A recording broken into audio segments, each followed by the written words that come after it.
the desert of the real.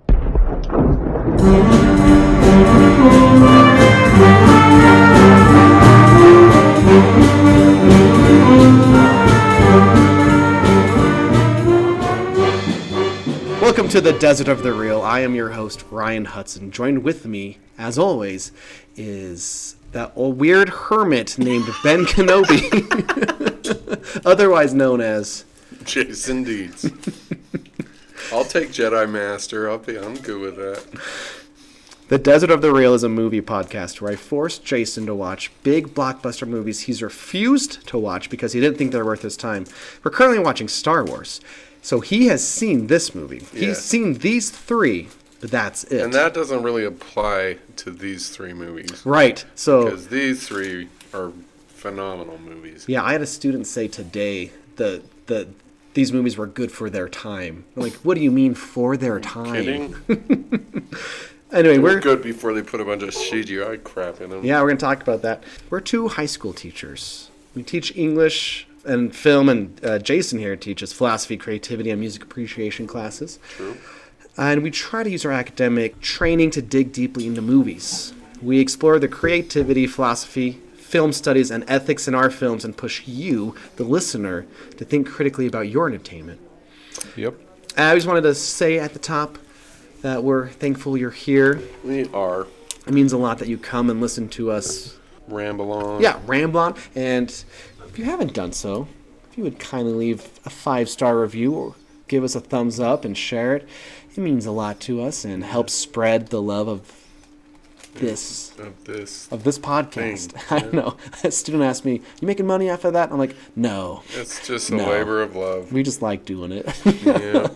But we are willing to sell out, so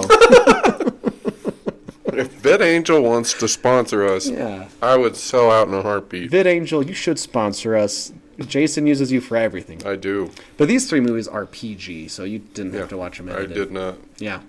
I wish there was like a CGI filter on VidAngel. That would be a good one. I wonder You could if filter out all the stupid... right now everyone gets super angry when AI is used at all in film. Even if it's like arguably a tool or something. It's not going to stay out of our films, though. Like, I wonder... It's creeping in. You can see its tentacles slithering in. Like, I'm fine with that with, like, new films. Like, it's made that way. Maybe. That doesn't bother me nearly as much as it did this because, I don't know. Like, there's... Like, it's going along and it's clearly, late 70s movie, and then all of a sudden there's this super, perfect digitized creature in the background. It's just like, what are you doing to my Star Wars? Wait, how old were you in 77? 2 years old, 3 years old. I did not watch any of these in theaters because my family was poor, but also my family would not have taken me. But I do believe that my mom and dad saw all three of these in theaters. Yeah, this movie, this movie changes everything. Yeah. The industry. Yep. Everything. But did you see the 90s re-release? Not in theaters, but yes. Because they released, I think it was either the same year or 3 years in a row, A New Hope, Empire, and then Return of the Jedi, or back on the big screen with these special new added things. Mm-hmm. So you didn't see that, though? I don't watch movies in theaters. All right. Well, really. You should. I went to Wild Robot. You don't like Wild Robot. Which is going to make I was going to make one movie to see in a theater. It certainly would not be that movie. Okay, so you hinted at when we were watching, I think, Rogue One, that you didn't know about the special editions, the re-release stuff. Were you? Well, I did know about it. I just didn't know that was all that we have. Okay, which is very, very upsetting to me. And that has been an argument. It's died down now because the new generation, I think, just doesn't care as much because they didn't have any memory of it. Yeah, they didn't have both versions. But growing up, especially in the early 2000s, it was not only are the prequels an abomination, but George Lucas needs to release the original versions of these, the ones that I saw in theaters type of thing. And you can buy, it's called the despecialized edition. Fans have painstakingly gone through and stitched together the original version as best they can. But the official version you get on like Disney Plus or that you can buy anywhere, like even on Blu-ray, it's the one that we watched. Yeah, that's dumb. Actually, the funniest thing is right before George Lucas gave away like the keys to Disney, he made one final change to this movie that wasn't in like the VHSs I grew up with and stuff. What's that? When Greedo shoots, he says "McClunky." What does that mean? I don't know. Oh. It's like, I guess, a Star Wars swear word or something. Okay. But, so some people call this the McClunky edit because for some reason, George added one final thing. McClunky. And then he dies. Anyway, so R.I.P. Greedo. I am curious if, like, our younger listeners even care about getting the versions that don't have... I don't hate all the... Let's just talk about it. We're here. Sure. I don't hate all the changes. Like, Luke and C-3PO on the speeder. If you look at the original version, it's got like a weird orangey thing on the bottom of it. You know, I don't mind that. Yeah. There's a scene where they're in Mos Eisley and there's like a thing that walks in front of the camera and it takes up the whole screen. But the worst one is the Jabba the Hutt. Oh, yeah. Because they didn't know what he was at first. That was pretty terrible. It's filmed around a deleted scene where Jabba was a human, which is why he says, Jabba, you're a wonderful human being. Right, I was wondering that. Which is kind of funny, but the other thing is he walks around Jabba, so they have him stepping on his tail, and this is Jabba the Hutt. Yeah, which would not happen. No. Right. No. Also, it just doesn't look good. It doesn't look good. It looks at all bad. There is a version on YouTube, once again, a fan version. A fan did this, where they have it look like a droid is shooting a hologram of Jabba the Hutt. And it's that would have been way better. Yeah. But the truth is, if you didn't see the prequels, Jabba's and Phantom Menace, the better thing is, what's this Jabba the Hutt? Who's Jabba the Hutt? And then when you see him 2 movies later, that's like a reveal. Right. Like, oh, this thing is Jabba the Hutt. This disgusting slug. Yeah. He doesn't go... Jabba doesn't go... travel. He doesn't manually go. Right. They should delete it. I agree. There's various other changes, like turning English words into Star Wars looking words and stuff like that. But for the most part... Actually... The other thing I admittedly don't hate is there's a shot of all the X-Wings flying, and you kind of just see them in their cockpits, like their heads moving and stuff. That's an addition, too. I think that not only looks pretty good and holds up, it's just cool. Yeah. But some people disagree, and even like the explosion of the Death Star, people will say, like, no, I like the fireworks looking one. Exactly. Stuff like that. So, you know, I can see where I don't hate all of it, but some of it is very bad. Truth be told, listener, this is Star Wars from 1977. This movie has been talked about by everyone and their dog, you know. Yeah. So what are we going to add to the conversation? We'll find out. We'll find out. Here's the thing. Like, we can drop in little... fun facts. Like, did you know the theme of Star Wars is in the same key as the Fox theme, so they transition perfectly together? I did not know that. Well, now you do. Like, we could drop stuff like that all we want, but you could also find all those facts on YouTube, you know? What are we doing here? Well, what you can't get is film studies. Right. Hopefully. Of the real.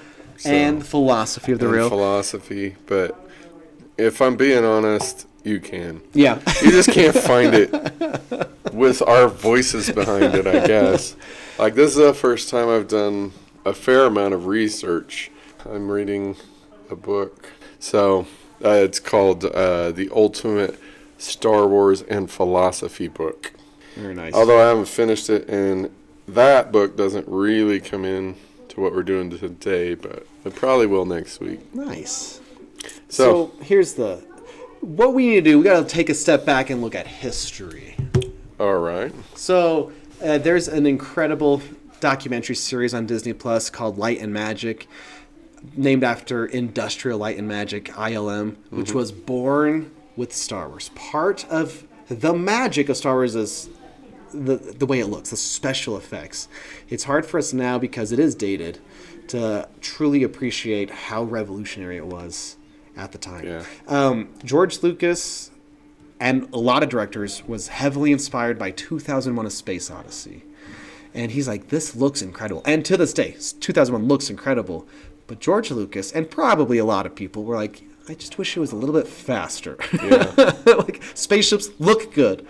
Right. Space looks good. But could we have some more... This 3-minute scene of this ship coming in. Yeah. Yeah. And George Lucas, he's like, I want it to look like that, but have dogfights.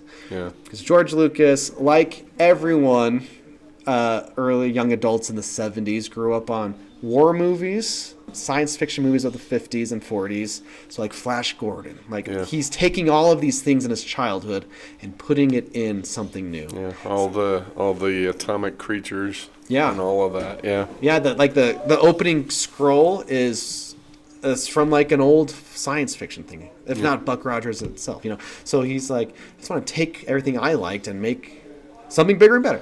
ILM, Industrial Light and Magic, that wasn't a company before. He like made a team of people that were making this for the first time. He's like, well, you know how to do this part. You know how to do this. Let's figure it out. Let's literally figure out how to make these special effects together. And it's so cool. It's been so long since I think audiences have been wowed by special effects. Yeah. And especially now with CGI and... Yeah. I think arguably Avatar, those films do it, where it's like, this just looks incredible. And that's maybe some of the secret sauce why those are successful. Like, oh, see this on the big screen now type of thing. Yeah. But in 77, there was no VHSs. It was, you go over and over and over again just to see this thing. Yeah. Like the trench run, we take it for granted to some effect, because it took a lot of sneaky camera things to make it work. Like they invented, I was watching just the other day, they invented some technique to make it look like they're super fast, because it's models. It's like on these tables. Right. And things. Anyway, the point is, Star Wars is so cool, and how they made it is so cool, and we need to remember that they invented a lot of this stuff. Yeah, changed film forever. Yeah, but also I remember, because I wasn't there at the time, I wasn't born yet, this guy was talking about Star Wars where he saw it, and when Darth Vader walks in, audiences were like booing like it was a melodrama. Yeah. And he was at the time like, what is going on? People don't react like this. Somehow just this movie just grabbed hold immediately. For everyone. And it's like... I would be willing to bet, I don't know, I'm talking out of my butt, but I'd be willing to bet this was the first film franchise that everyone was a part of. Like, I have very vivid recollections of playing with the Star Wars stuff with my friends, even though I'd never seen it at that time. But I knew who it was. I knew every character. I knew it all. I'd never even seen it. Yeah. That's so it was just a part of us.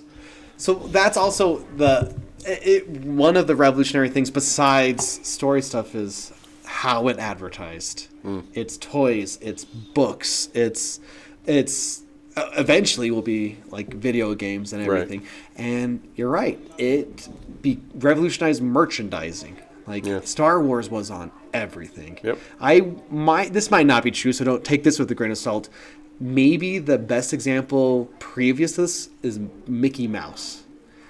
Because part of the secret to Mickey Mouse was, put Mickey Mouse on stuff. Right, but I don't know. Maybe it's just the rose-colored glasses of childhood. But like, it was a part, like, we did Star Wars at recess. Right, like, me too. Every recess, we were like, no, I get to be Darth Vader this time, and whatever. Like, we weren't fighting over being Mickey Mouse. I get to be Goofy. No, so it was maybe it's just because, I don't even know.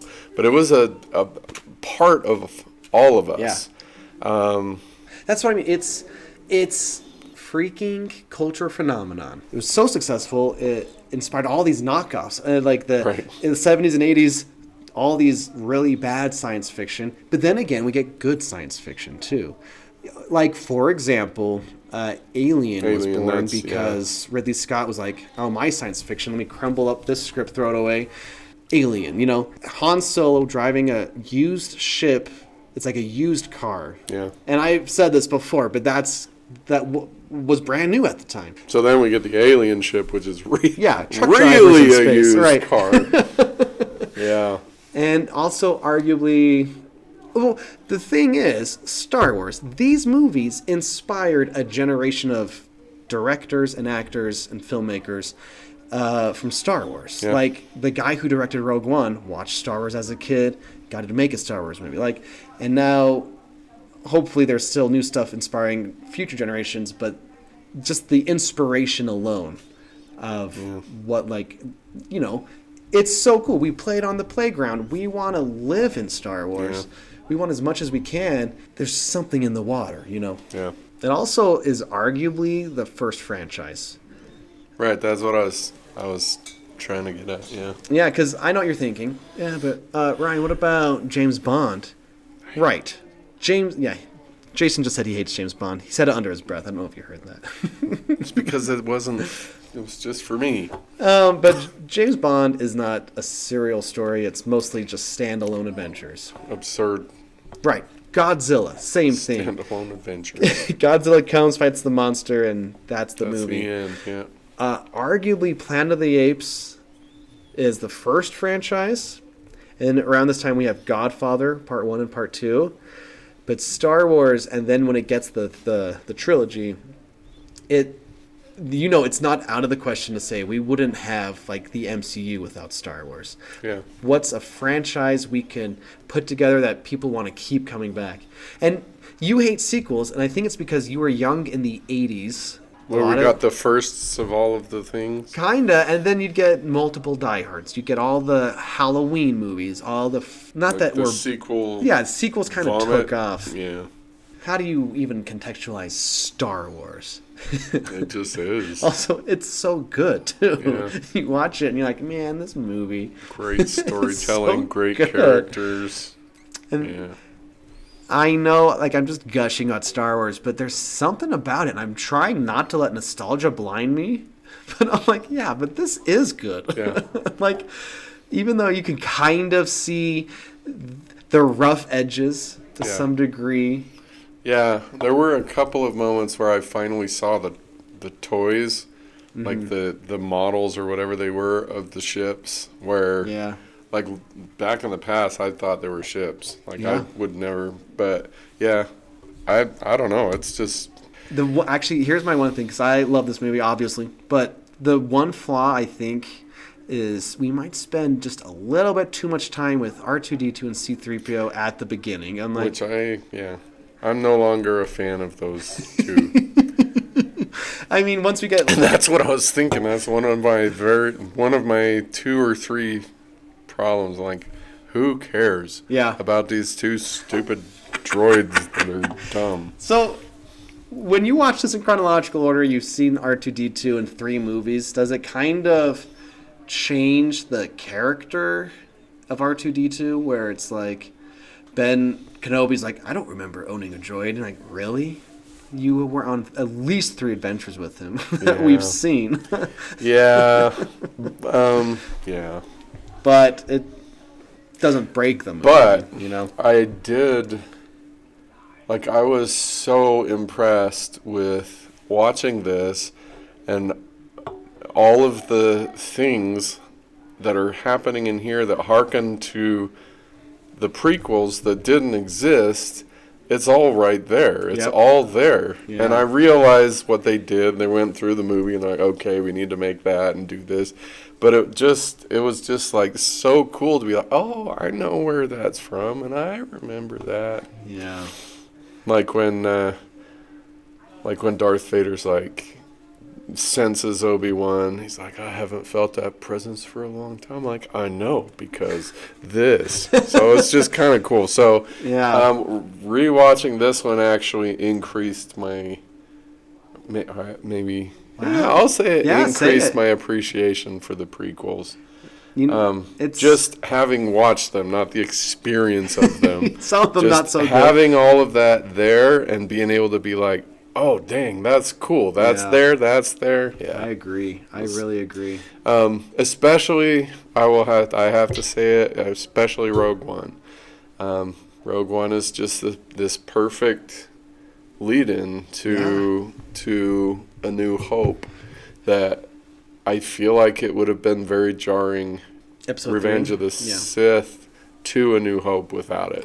So I'm gonna, softly retract some of my hatred of the prequels now. I was thinking about Rogue One because if they go hand in hand, it's like, look at all these people sacrificing to get these plans. Yep. Everyone's dying. Yep. And then we get to this movie where Luke didn't know he's going to be a hero, but he just happens to be the person that gets into the Death Star to save Princess Leia. And this movie's only like a couple days at tops. Yep. But Luke he just plays a pivotal role in a bigger scheme that is the rebellion. Right. Like even the people getting blown up around the Death Star, it just feels connected to Rogue One now. Yeah. It's like everyone is trying to destroy this thing. It's just like this continuation of what we were doing on whatever planet that was. There's this seamless flow of we're sacrificing, and then into A New Hope, we're still sacrificing. It's just a continuous sacrifice, which, it's pretty cool. It is pretty cool. I will admit, having had this experience you forced me to have, that it is pretty cool. Okay. What you know what? There's something I've seen this movie dozens of times. Yeah. Like there was never a time in my life where I didn't know Darth Vader was Luke's father. It's just it's always existed. Because all of these movies are jumbled into my memory. But there's a line in this movie that I've never noticed before. It's right where the Grand Moff Tarkin is walking into the meeting. And he says something to the effect of, the Emperor got rid of the Imperial Senate. So literally, off screen, in between this and Rogue One, the Emperor got rid of the thing that was holding them to the Republic, now he's a true emperor in charge of a true empire.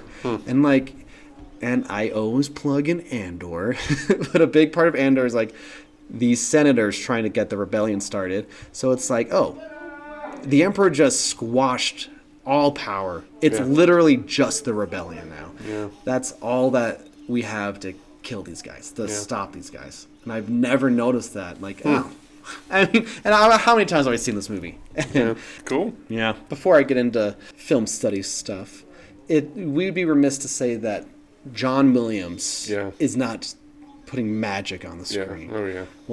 When Luke is looking at the binary sunset, and you're like, oh, look, there's two choices. Should I stay or should I go? The music is so gorgeous. Yeah. And there's a movie that came out recently on Netflix, which isn't great. It's called Rebel Moon. It's a Zack Snyder thing.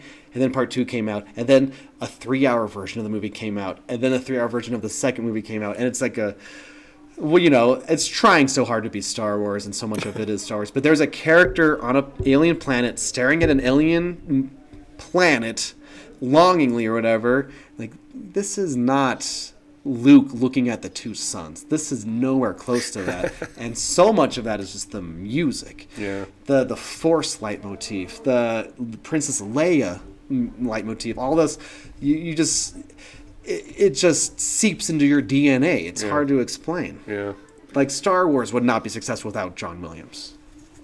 Maybe. I think that's fair to say. I think John Williams is almost half the reason these movies work. I'm saying that. I feel good about that even. Hot take. I mean, there aren't, I can't think of any other soundtrack as memorable and well known and impactful and integral to the movie than this one. So you may be right. Mm-hmm. Well, thank you, Dr. Dietz. I mean, I don't know. You might be crazy. Yeah. I think John Williams is a safe bet. Yeah, that is probably pretty safe. Okay, here is something maybe you Except didn't for maybe realize. Raiders of the Lost Ark, but... Well, that was even after this, you know? Yeah. And also John Williams. Right, I was going to say, that's him too, so he's just the god of... Even E.T. Yeah. You know, I mean, we could list all John Williams movies all day long. Okay. Okay, there's something I need people to understand. Besides the 90s editions for the special effects, there's no CGI. The spaceships flying around, the explosions, that's not CGI. Those are practical or special effects. However, when they look at the Death Star plans and you see like this outline of going into the Death Star, that is CGI. In fact, that's one of the first uses of computer-generated graphics in a movie. And that's like what we could do at the time. So Like the 2-bit. The 2-bit, Yeah. the dotted line going in, explosion thing, that was arguably the limit of CGI at the time. But well, the spaceships flying around, isn't that blue screen?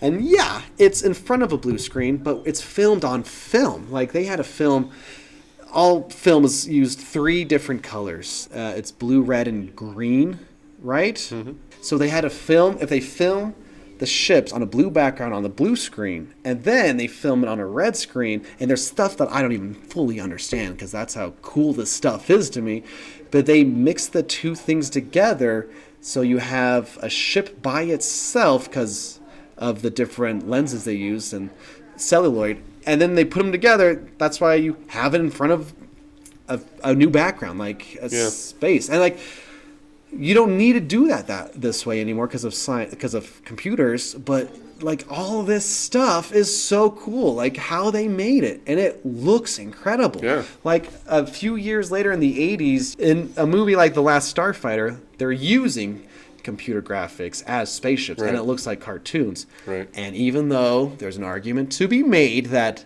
that is impressive and we should respect that because they're doing something new there, but it looks nothing like Star these Wars, spaceships flying around. It's true. Anyway, Star Wars is cool. That's the moral of the story. I don't care what these dang kids say. Anyway, you know what I realized? We don't get a lot of sparks in movies these days. All these lasers going off or things exploding, a lot of sparks going on. It's like we don't see a lot of sparks in movies. This is a sparkful movie. It is like when they go in with Chewbacca and like, oh look out, he's loose. Everything's exploding. Yeah. All these sparks and stuff. Yeah. Anyway, I'm gushing, and I aware didn't It's plan good. to gush, but somehow everything feels iconic immediately. Yeah. Like Han and Chewbacca, even Princess Leia. Like everything just feels like, yeah, this is. Not only does it look cool, it's just somehow I'll always remember what this looks like. Yeah. And I don't know why. And is that nostalgia? It might be. But also, rewatching it for the umpteenth time, I'm like, yeah, look how good this is. Yeah. I don't know. Well, in dual enrollment, we're like one of the things that we do is learn to understand ourselves so that we can understand characters or people around us. It's called Know Thyself. I think one of the reasons why what you're describing happens is because all of these characters are us. Like we recognize ourselves in these characters. Like all of us, I think, have an aspect of the roguish Han Solo in us.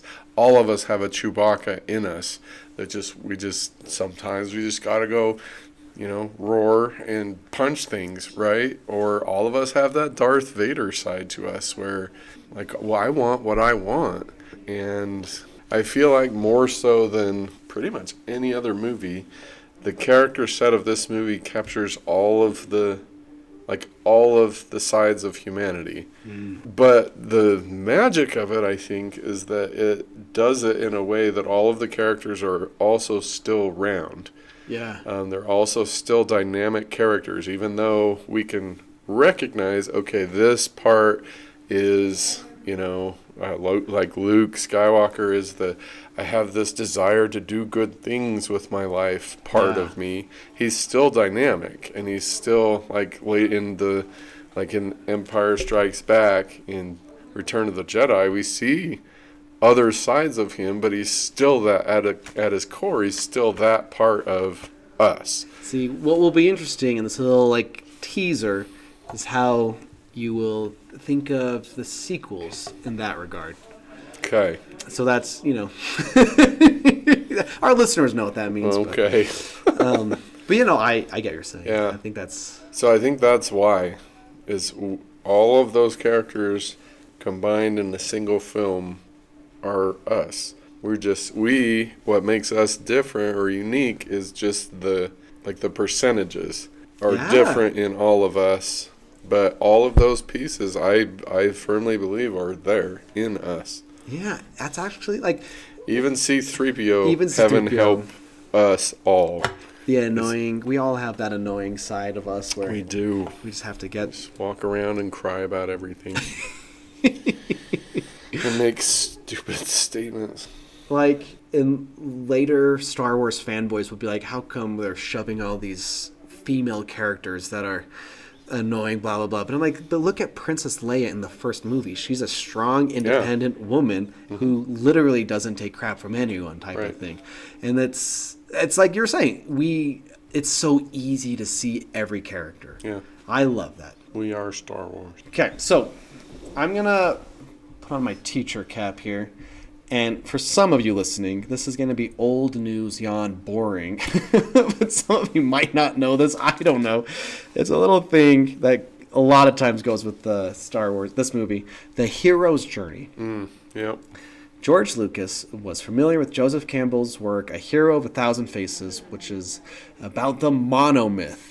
The one myth, the fact that we tell one story over and over again. All these myths and legends are the same thing over and over again. A hero does this, then this, the end. And George Lucas knew that. I think he said it took about 2 years to finalize Star Wars. This movie was made 3 times. When it was written, when it was filmed, when it was edited and stuff. Then most movies, like all the Marvel movies you talked about, hero's journey, paint by the numbers. Yep. But this is purposefully done by the numbers. So to speed run hero's journey, and people use different verbiage, but we have the status quo, the ordinary world, where what's our hero like at the beginning? Luke is just a farm boy farming moisture in the desert. Yep. Call to adventure, a literal call to adventure. Help me, Obi-Wan Kenobi, you're our only hope. Luke, come with me. Refusal of the call. I can't. My uncle needs me. Then the crossing the threshold. Your aunt and uncle are dead. There's no home there. Step into the world of the unknown. You meet new allies, tests, heroes. Meet Han Solo, Chewbacca, and the Empire is after you now. Then this movie, I say, the approach into the ordeal or the belly of the whale or the innermost cave, the literal Death Star. There's no escape.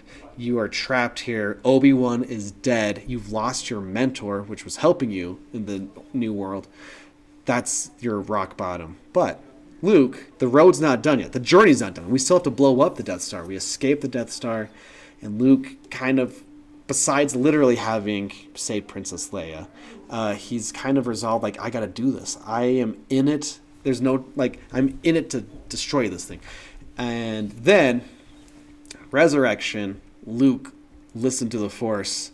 You can use the Force now. You look the same, you sound the same, but you've changed because of this adventure you've been on. And the return, he doesn't go back home. There's not a home there anymore, but he's found a new home with new people. That's the hero journey. So what's the point? Why do we teach this in school? Because, indeed, I'm preaching to the choir right now. Probably, you probably know this. In real life, do we accept the call to adventure? In real life, do we refuse the call or do we accept the call? Maybe it's a new job. Maybe it's some new person you want to date, or maybe it's an opportunity to move or something. Something new is coming into your life. Do we refuse or do we accept? And I think we refuse the call more often than we accept the call. And I think the point is these movies should inspire us, or hopefully, besides looking cool, sounding cool, how can we be more like Luke Skywalker here? How can we burst out of our farm into our being a Jedi, you know? Yeah. I think it's scary to do new things. In fact, it is scary to do things. I can say that without hesitation. Even if it's not something that's life-changing new, maybe it's something new you just could do at a social event or something. Yeah. You know, do we cross that threshold? Are we willing to change our life? Are we stuck in a rut, like at home or something? Yeah. I saw just a random person online, like, is this it? Life? You go to work, watch Netflix on the weekends, repeat? Like, no, that's not life. But it could be if you're stuck that way. Yeah. So the hero's journey is important. That's why it's an easy way to look at stories, but it's also, hopefully, a way to think about yourself and what can be improved. Yeah. I think all the time about my life, like, what else could I do? Or what else can I do? And like, oh, I can't do that, can't afford that. You know, teachers, we don't make a lot of money. Right. Fair to say. But is that an excuse not to do something sometimes? You know what I mean? Or, oh, I got 3 kids at home. I can't do X, Y, or Z because I got... But is there things that I can do to branch out, to grow? Yeah. You know? That's interesting. What's interesting? That you focus on that part of the hero's journey. Yeah, I mean... Because I focus on a totally different part of the hero's journey for the same, like, because I also teach the hero's journey. Yeah. I also believe very strongly that English language arts tools are essential for successful living. So my part that I focus on is the resurrection. Yeah. So that's really interesting. Like, I've never really struggled with, like, okay, I feel like I should do this, I'm going to do it. My struggle is always at the bottom, like the ordeal and, oh crap, I've lost, whatever, this is overwhelming, this is super hard. And so what the hero's journey gives me is there's always, in hero's journey stories, there's always a resurrection. And so even if it's dark and you don't see a way, you can't win, or you feel like you can't win, or whatever, the hero's journey gives us hope. I think that if we continue acting the part of the hero, continue pushing against whatever it is, whatever force it is that we're fighting against, we will eventually emerge victorious, and there will be a resurrection, and we personally will be different and better on the far side of these ordeals than we were going in. So that's interesting. That just further illustrates why we make a good podcasting pair, because we're so different, but we also have the same love of the power of these tools for shaping our lives. Yeah. I like teaching. I love teaching. Sometimes it just feels like, some days it's like I'm going to hang out and talk about fun stuff. Yeah. You know, English. If I was teaching math, what would I be doing? This is poor math teacher. But, you know, sometimes I'm like, but am I stuck here? That's interesting to me. Do I have opportunity in other cities, in other jobs, or other things like that? Like, no, you don't. There aren't any other. I'm not saying you're not that's leaving. Gonna happen, right? But like, I think about that all the time. Wow. Is there something somewhere else for me? Hopefully not. For my sake and our listeners' sake. That's cool. That is. I think that's really important for us to kind of internalize. And I guess, you know, there are other movies that do the hero's journey, like all the Marvel movies. I think sometimes, I guess part of the magic of Star Wars is how clearly the story moves along. Yeah. Like, this moves to that. It's impossible to get lost. Right. You know what I mean? Even compared to the prequels, like, the story's not as clear and focused. But in this movie, literally something happens and characters are reacting to that thing. Yeah. The entire time. It's carefully put together. So as compared to like a Marvel movie where you can pinpoint the steps of the hero's journey. That's the threshold, that's the ordeal, that's the resurrection and stuff. This movie, like, there's no question of what step is what. Right. I think that's also part of the magic, is how easy it is to, like, I guess, relate to in that regard. Right. Because all of us, like, to go back to the point I made earlier, we're all of these characters. Yeah. And arguably, you could say that every character in every film, just like every person in the world, is on their own hero's journey. And there are they're at different points, we're at different challenges, and so we can see, like in this movie, it does follow Luke's hero's journey, but we also have, like, Han Solo, his ordinary world is, I'm a smuggler. Yeah. And we see him leaving his ordinary world. I don't feel like he's at the resurrection yet or even gone through the ordeal yet. He didn't do anything difficult yet, but he's moving. His hero's journey is a little longer. We know Darth Vader's hero's journey. He's almost to the end of his ordeal, like that started clear back in the prequels, and will end in the Return of the Jedi. His is very long, but we can, if we're well versed in the hero's journey and recognizing these pieces, what we have here is just this beautiful interweaving of all of these heroes' journeys, and we see how everyone's hero's journey shapes, impacts, twists, but can support. And so if we look at it as like this multiverse of heroes' journeys, we also recognize our, like, what we have to do as human beings on a hero's journey with other people on hero's journey. We have to make sure that our, like, the where we intersect other people's hero's journey enables them to be successful. And I think like stuff like racism is the easiest example of this. If people truly understood and internalized the hero's journey, like Star Wars is giving to us, there would be no racism, because we recognize that person is on their journey, just like we're on our journey. They're in a different place, and we have this opportunity to enable their journey, just like they have the opportunity to enable ours. Yeah. Racism goes away. All of this stuff goes away because we're all interconnected. There is no Star Wars without Darth Vader, obviously, but I mean, we could say there's no Star Wars without, Chewbacca. Yeah. There's no Star Wars without all of these heroes' journeys intersecting with all of these other heroes' journeys make Star Wars what it is, just like in our lives. So I feel like we need to accept that responsibility for our role in other people's heroes' journey. And that's another thing that I think we get out of Star Wars very clearly. I love that, Deets. The 2 points that I've made so far, I can't think of another movie that does it better. I can't think of another movie where every character is a piece of me. Not because of nostalgia, just because I recognize that motivation. I recognize the desire, the drive. I recognize the weaknesses in myself. I don't think there is another movie that I can think of where I am so completely and where you are so completely. Yeah. So, I don't know. I'm going to defend it. I like that. I don't think it's nostalgia. See, I think, like, some things I think get in the way, or at least this might be me projecting, is, I mean, social media is the easy scapegoat on this podcast. We always target social media, but I think it sucks. It does. I mean, and I'm addicted to it, but it's a simple solution.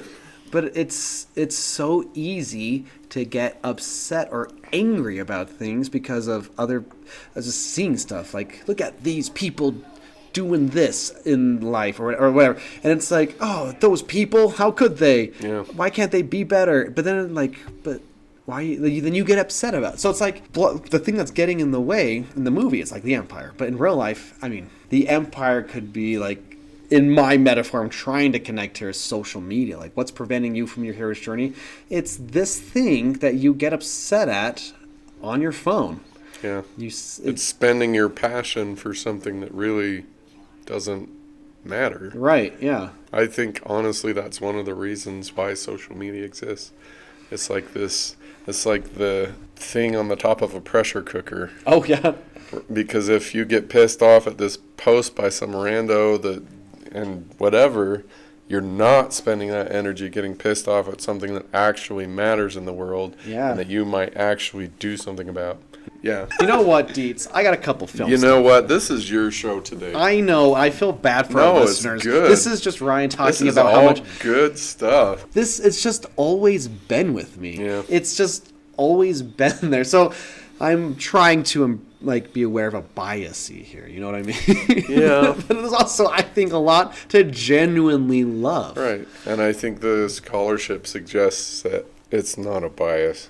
There is genuine greatness here. So.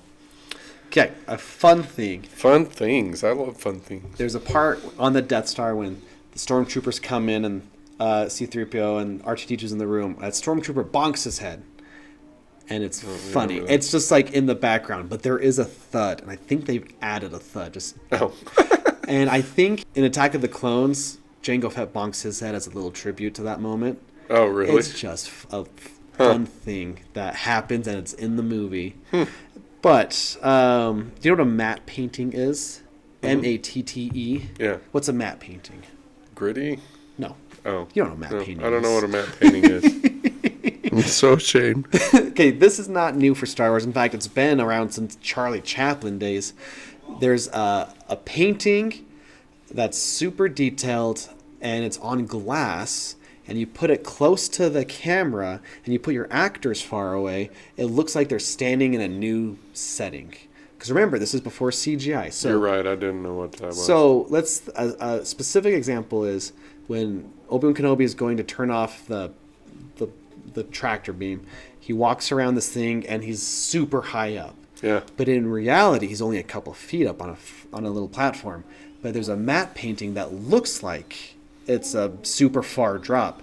And that painting is close to the camera, but Alex Guinness and the set are far away. Oh.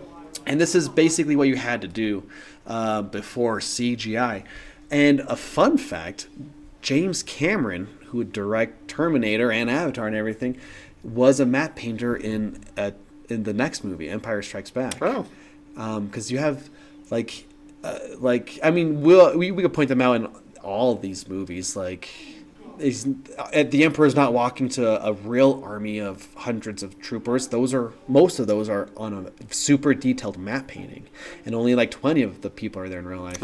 But actually, this is maybe a random example in Ghostbusters 2 with the ooze, when they go down to the sewer, and they're before they fall into the ooze, they're pulling the string. That river of ooze is close to the camera, and you can kind of tell as they fall in that they're clearly not falling into the ooze. That's something in the background, because you had to use these forced perspective things. But like I said, even as Charlie Chaplin's roller skating blindfolded, it looks like he's on the edge of this department store building.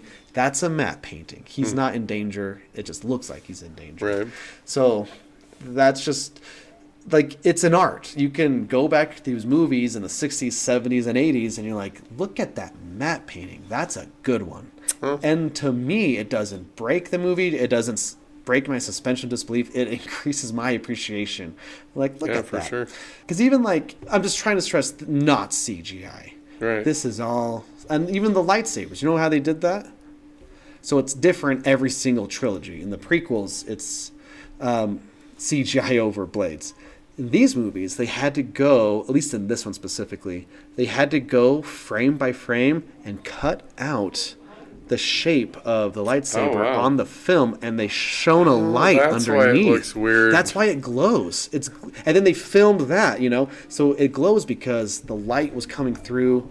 I was wondering, because in the Obi-Wan Vader battle, Obi-Wan's blade seems to get bigger and thinner and longer and whatever. I wondered why. That's probably why. In this movie specifically, the original thing is it's just reflective light, like you would put on a safety vest. Right. And they have these bright lights off camera, and they're to make it look like that on set and stuff. So sometimes it's super skinny because you can kind of just see the Yeah. the prop there. That's cool. They don't do it that way in the next two and things. Anyway, sorry, you let me do it. I started talking about Star Wars. This will be you our give me an inch, I swear. Our homage episode here. Anyway, one final thing, I swear. This is the final thing, and it's also film studies related. Deus Ex Machina means God of the Machine in Latin. Comes from the traditional plays in ancient Greek where a character was saved by a god last minute. And God of the Machine, I think some sort of prop was used to save this is the hand of Zeus, whatever.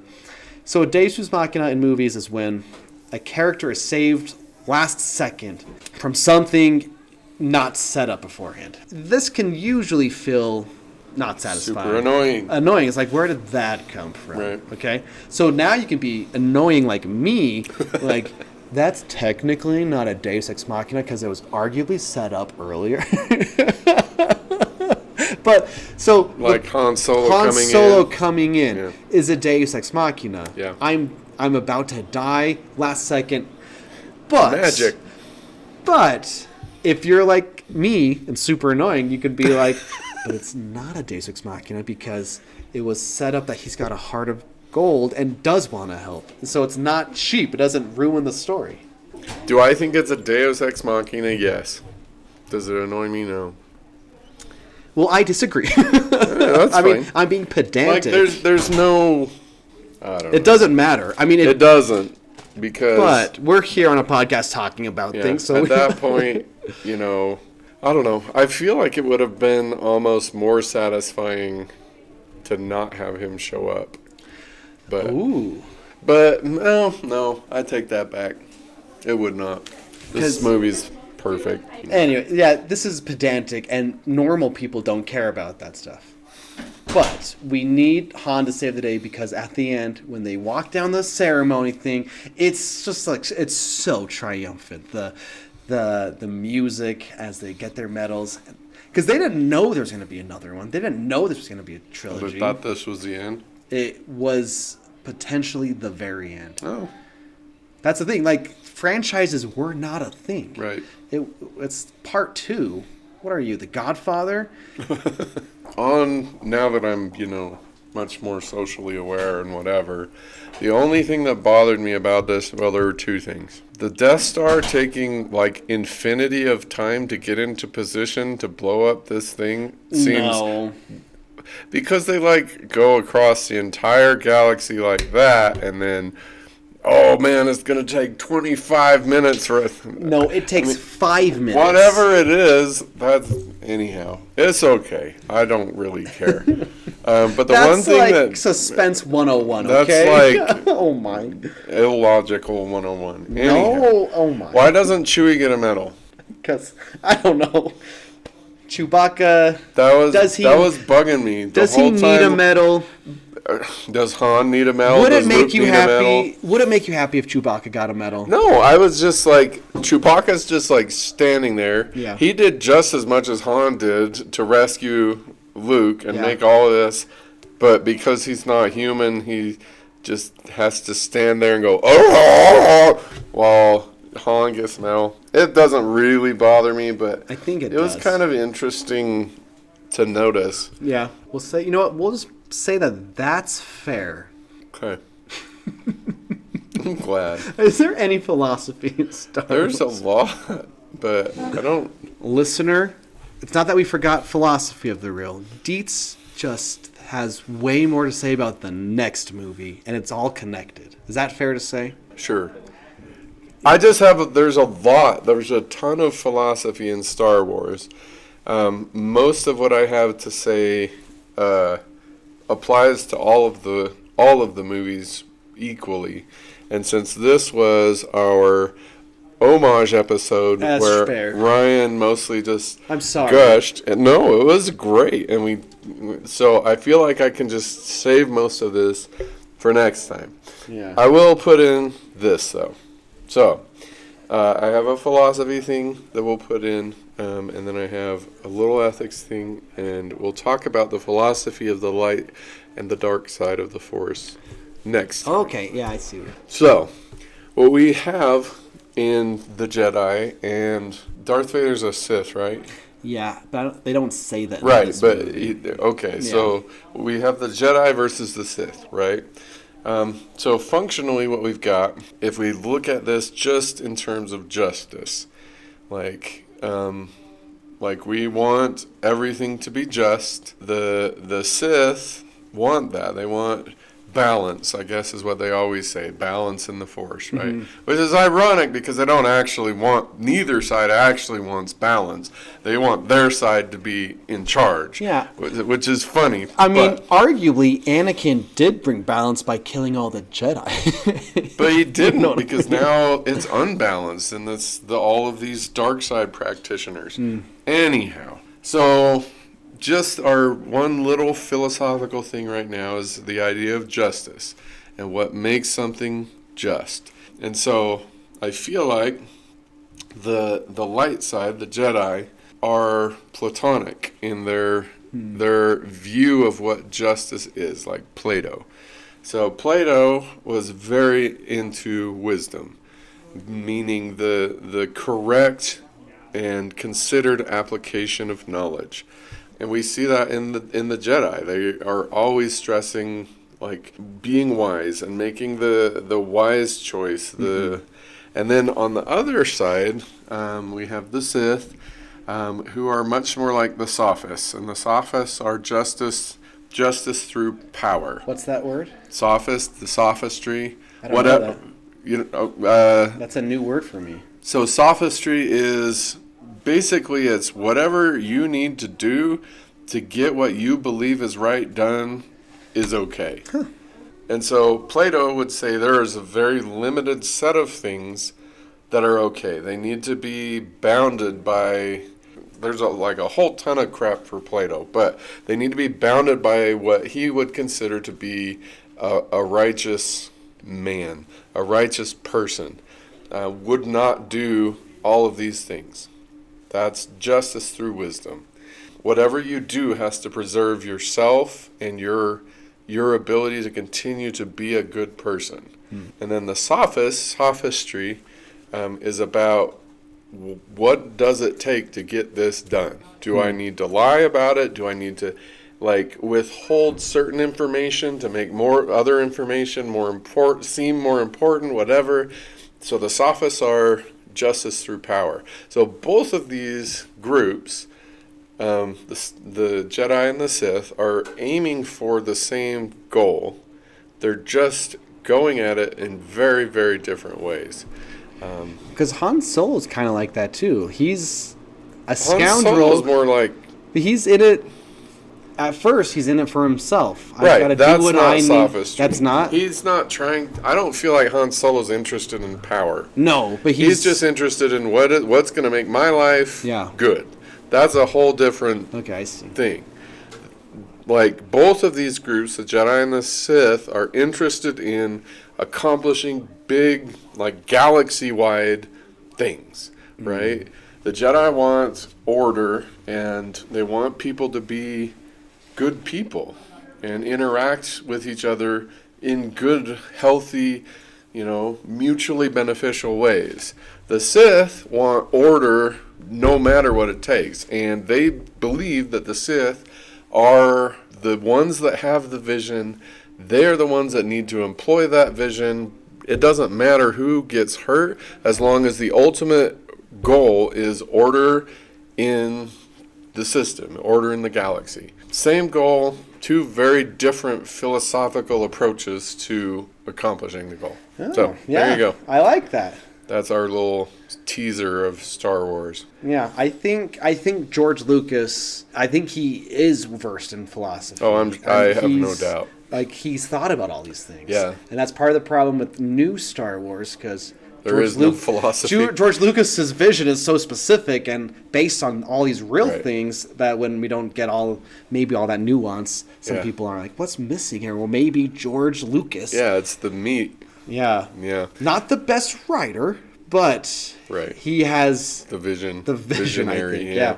So next week, there's a lot of depth to the light side and the dark side in terms of like the practitioners of it and Yeah.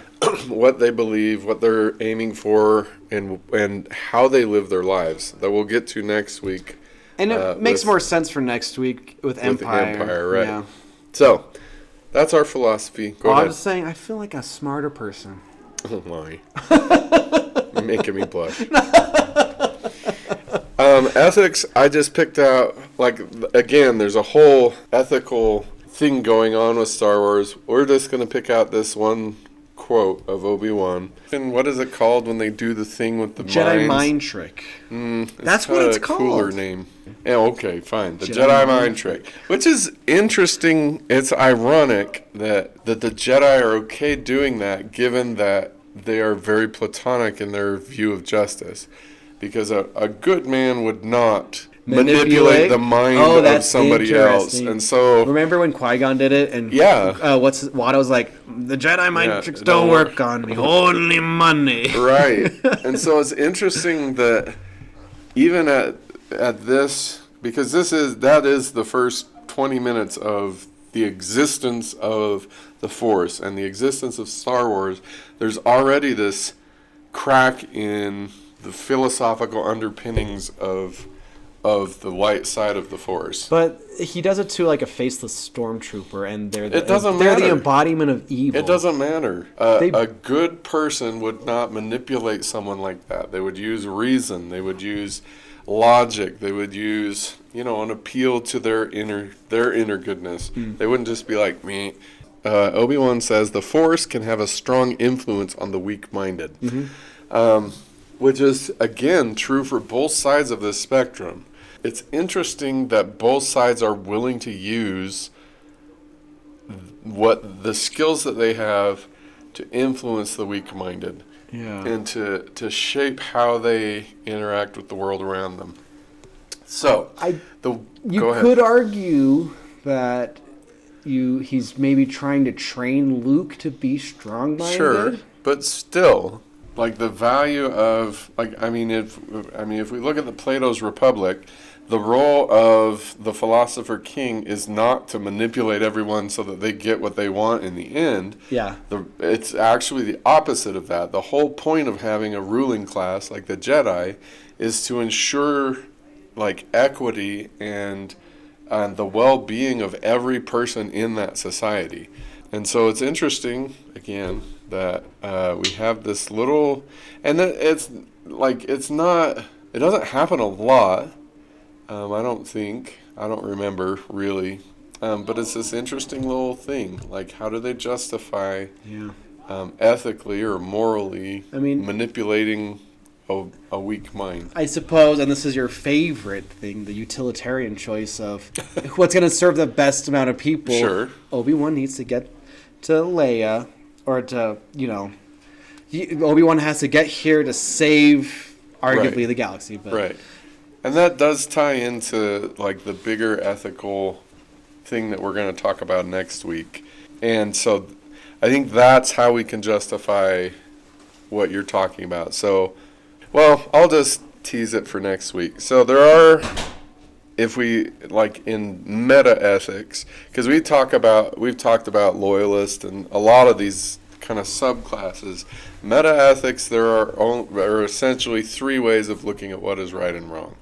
You have consequentialism, which utilitarianism fits under that. Like, what is the outcome that we want at the end, and whatever we need to get that outcome is right. And then we have deontology or deontological ethics, which is focused on, I can do this, I have the power to effectuate this thing, therefore I need to do it, or I should do it. So I can make the world a better place with my skill set, therefore I have to. It's right to do it.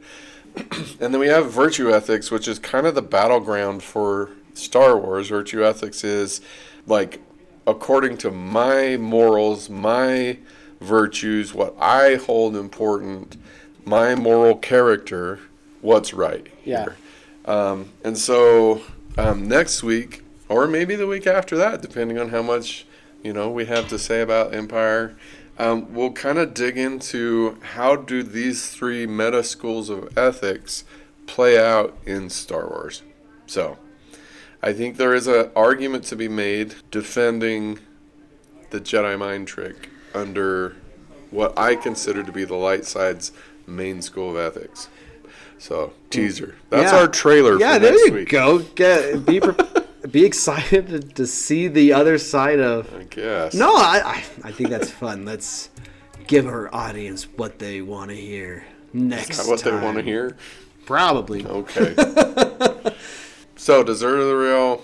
Dessert of the Real, we got the blue milk, of course. Yeah. I think that's it. Yeah, there's not a lot of eating. Yeah, there's not a lot of eating in Star Wars. I do have one recommendation of the reel. Oh, good. And it's not really connected, but it does... Okay. It's not really connected at all, but it does have Alex Guinness in it. Okay. And it's Bridge Over the River Kwai. Mm. Have you seen that? Mm-hmm. 1957.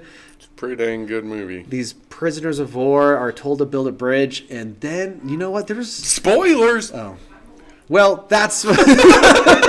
And it's literally not super connected, but yeah, Alex Guinness he's a great actor. Yeah, and he has all these fun quotes about how much he struggled making these movies because he's like, I'm with all these young people and they're just goofing around and I'm like a actor type of thing. But he's in all of them, so he didn't hate it that much. You know what I mean? Yeah.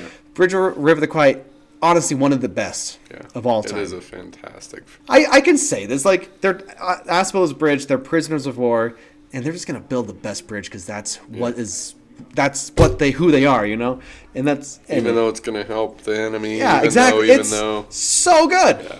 Movies are cool. Good. Star Wars is good.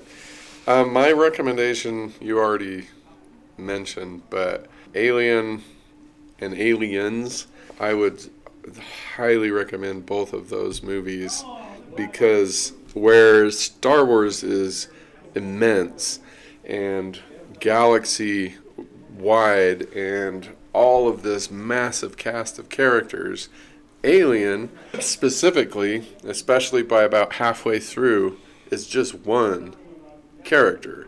It's just her against essentially this empire level power in these alien creatures, and it's magnificent. Like, it's so claustrophobic and so just honestly terrifying. Even now, even though it's, what is it, like 35 years old? I think it's 1979. It was. Then it's more than 35. I'm 30. Okay, whatever old it is. Okay, I don't math. I'm an English teacher. Leave me alone. Even watching it now, it's still like, it's incredible. It's gritty and it leaves you like, dang, that is, and then like just the triumph, like the hero's journey, the triumph of, what is her name? I can't. Sigourney Weaver's character. Oh, Ripley, right? The triumph of this powerful female character in the 1970s over literally this overwhelmingly powerful force is just like, it's just awesome. Like, you get done with it. Yeah, it was gritty. Yeah, it's raw. Yeah, this alien bursts out of his chest and whatever. But it's just so satisfying that this character overcomes all of this. Yeah. I guess spoilers. Yeah, kind of. I love Alien, and if I'm being honest, I think Aliens is one of the rare examples of a sequel that's even better than the original. Well, you know what? On that note, Empire Strikes Back often said the best sequel of all time. Yeah. And that's what we'll probably look at tomorrow. I mean, not tomorrow. Look at next week. We can even discuss if it's actually a sequel. Yeah, we have to argue about that because that's the dumbest argument I've ever heard in my life. So, I guess here's the thing. It's just a continuation. Anyhow, that's next week. We'll do that next week. Star Wars. There's so much science fiction we wouldn't have gotten without Star Wars. Mm-hmm. It continues to be influential. It's not just the special effects and the music, the imagery, the mise en scène. It's just this thing that is... It's in us. It's in us. And everyone's trying to recapture that. and to varying success, I think. I don't think anyone's been successful. No, yet. because like Star Wars not based on a previous book. It's not based on a previous thing. It's the only brevity is the soul of wit. We got to cut this short. Gotta get Too home. late. Anyway, I love Star Wars. Me too. Thanks for listening. Thank you for listening. Hopefully something. Hopefully we were able to add something to the conversation of Star Wars. I personally loved your different view of the hero's journey. And I actually had never thought of the hero's journey in any other way. So I loved yours also. It was very valuable for me. Join us next week when we cover Empire Strikes Back. Yes. The rise of the Empire. Or the re-rise. What is it? I don't know. Something. Never mind. You can cut that. We love you. We do. Think critically. Please. Bye.